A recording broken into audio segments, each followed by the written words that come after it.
बिस्मिल्लाहिर्रहमानिर्रहीम। अस्सलामु अलैकुम।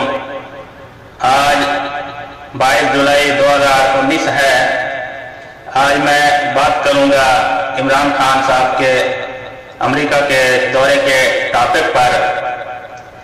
सबसे पहले आपको एक मिसाल सुनाता हूँ कि किसी मदरसा में एक कारी साहब अपने तलबा को, बच्चों को कुरान शरीफ पढ़ा रहे थे।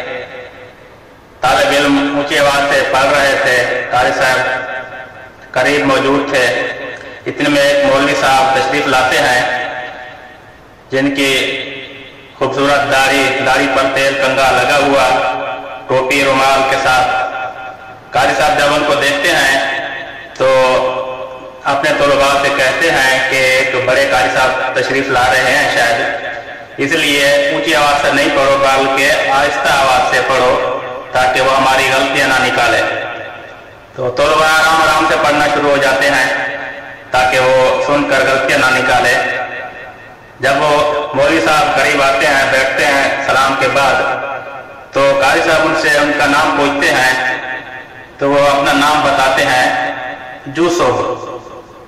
कारी से पूछते हैं आपका नाम क्या है? तो वो कहते हैं मेरा नाम यूसुफ है, यानी यूसुफ को यूसुफ बताते हैं।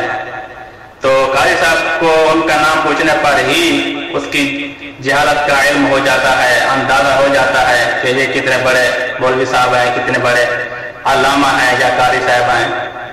तो तलबा से कहते हैं ऊंची आवाज से पढ़ो, ऊंची आवाज से पढ़ो, ये तो अपने यूसुफ हैं, यूसुफ। तो जब नवाज शरीफ जाते थे दौरे पर अमेरिका या किसी दूसरे कंट्री में, तो उनको मालूम होता था कि ये हमारे यूसुफ हैं। अब जबकि इमरान खान साहब दौरे पर तशरीफ ले गए हैं तो उनको मालूम है कि एक पढ़ा लिखा वजीर आजम आया है, इससे किस अंदाज में बात करनी है, क्योंकि ये तुर्की व तुर्की जवाब देने का भी अहल है। ये पर्ची वाला वजीर आजम नहीं है जो पर्ची पढ़कर भी गलतियां करता था। बार बार एक ही पर्ची पढ़ने के दौरान 6-7 बार 8 बार पानी पीता था, गला खुश्क हो जाता था डर के मारे। ये वो नहीं है। ये यहीं पर यूरोप में पढ़ा लिखा है, यूरोप में पला है, पढ़ा है और यहीं पे खेला है, सब कुछ हमारी रग रग से वाकिफ है। अब इससे जो भी बात करनी है सोच समझ के करनी है। एक पढ़े लिखे आदमी के सामने पहले तोलो फिर बोलो वाली पॉलिसी पर खूब अमल किया जाता है, जैसा कि इमरान खान साहब के सामने दूसरे कंट्रीज वाले, खास तौर पर यूरोप वाले करते हैं। वीडियो देखने का शुक्रिया।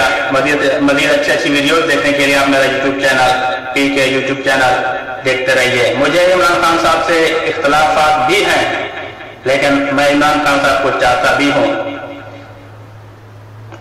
क्योंकि उन्होंने सहाबा-ए-किराम के बारे में जो अल्फाज इस्तेमाल किए थे कि उस पर एहतजाज भी हुआ, लेकिन अपोजिशन के एहतजाज की वजह से उन्होंने उसका कोई जवाब पेश नहीं किया, कोई रद्द नहीं पेश किया। अगर अपोजिशन एहतजाज न करती तो शायद अवामी एहतजाज की वजह से अवाम खवास ने जिस तरह एहतजाज किया, मैं एक आम आदमी हूँ, मैंने भी एहतजाज किया, बहुत सारे लोगों ने एहतजाज किया। इमरान खान साहब इस एहतजाज को देखकर ज़रूर रुजू करते और वज़ाहत करते और अपने जो कलिमात थे सहाबा-ए-किराम के खिलाफ, बुज़दिली या लूट मार वाले, उनसे रुजू जरूर करते। वो एक अच्छे दिल के मालिक हैं। इस वजह से मैं इमरान खान साहब से सख्त और शदीद इख्तलाफ रखता हूँ, लेकिन इमरान खान साहब से मोहब्बत की वजह से मैंने फेसबुक पर इमरान खान सादिक और अमीन है के नाम से एक पेज भी बना रखा है, जिसके हजारों फॉलोअर्स हो चुके हैं और माशाल्लाह पेज तरक्की पा रहा है, अच्छा चल रहा है। उम्मीद है पाकिस्तान तरक्की करेगा इमरान खान साहब की सरकर्दगी में। अल्लाह ताला पाकिस्तान का हामी और नासिर हो। अस्सलाम। पाकिस्तान जिंदाबाद।